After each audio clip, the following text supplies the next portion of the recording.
I বাড়ি চল।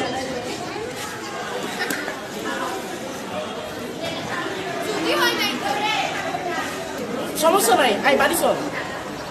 আমি আরেকটু কাটিং করি। পরে পরে করিস।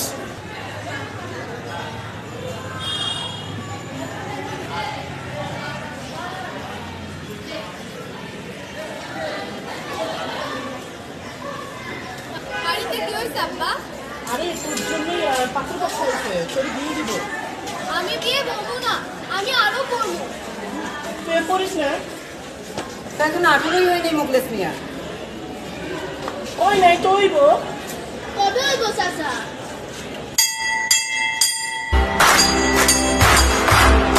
বাল্যবিয়ের দায়ভার আমাদের সব, তাই বাল্যবিয়ে দেখলেই প্রতিবাদ করুন, রুখে দাঁড়ান। খবর দিন ইসলাম।